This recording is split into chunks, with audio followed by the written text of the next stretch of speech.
Winter survival out here is challenging for me, but bison don't struggle at all. They're adapted to life in Canada's hinterlands, no matter the season. Historically, bison could be found in Canada from the grasslands and woodlands of the Prairie Provinces to the eastern foothills of the Rocky Mountains and up into the rugged Yukon. There are two subspecies of bison found in Canada, the plains bison and the wood bison. Although both are often referred to as buffalo and are similar in appearance and behavior, the two are different in some ways. Plains bison prefer open fields and meadows, whereas wood bison prefer more northerly woodlands with large wet meadows. Bison are Canada's heaviest land animal and can stand over 2 meters tall. Mature wood bison males weigh around a metric ton, like a small car, while the slightly smaller but stockier plains bison males weigh in at about 750 kilograms. Plains bison have larger beards and look like they're wearing a lighter colored fur vest, while wood bison have a more prominent shoulder hump.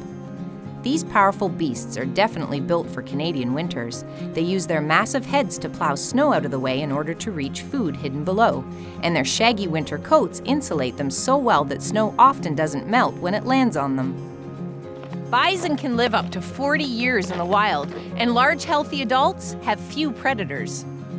Wolves, cougars, and bears prey mostly on young or old herd members, and humans also hunt bison for food. A bison's diet is influenced by where it lives, but can be made up of grasses, sedges, leaves, lichens, twigs, bark, and other plant matter. Like domestic cattle, bison regurgitate their food and chew their cud before finally swallowing and digesting it. Historically, bison were known to move hundreds of kilometers in search of food throughout the changing seasons. Large herds of bison greatly influence the ecology of their habitat. Plant growth is encouraged by their grazing, the soil is fertilized by their waste, birds and small mammals line their nests with bison hair, and some creatures even make use of the shallow watery wallows which are created when bison rub themselves on the ground. Bison mating season begins in July, with bulls challenging each other for breeding rights and making bull roaring noises that can be heard for kilometers. After 9 months, between April and June, a calf is born. It starts life with an amber-colored coat, which will darken as it ages. There was a time not too long ago, before European settlement, when bison herds thundered across the plains of North America from Mexico to Alaska in such high numbers that it would be hard to imagine they could ever be depleted. In fact, for thousands of years, the Indigenous peoples who shared the land with the bison built their very existence around the herds. Indigenous peoples made use of every part of the animal.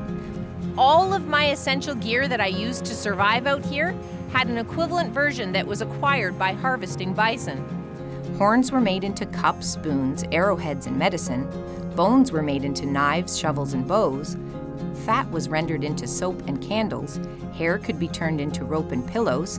Stomach liner and bladder were made into water containers and medicine bags. Hide was made into moccasins, buckets, ropes, snowshoes, clothing, and shelter. Meat was preserved and eaten, and even manure was used as fuel for burning. After the arrival of European settlers, excessive hunting of millions of bison for their meat, hides, or for sport nearly caused their extinction by the late 1800s. And when the bison almost disappeared, the Plains Indigenous people lost much of their way of life. Since about 1900, bison herds have increased in numbers thanks to conservation efforts, but populations are still not close to what they once were.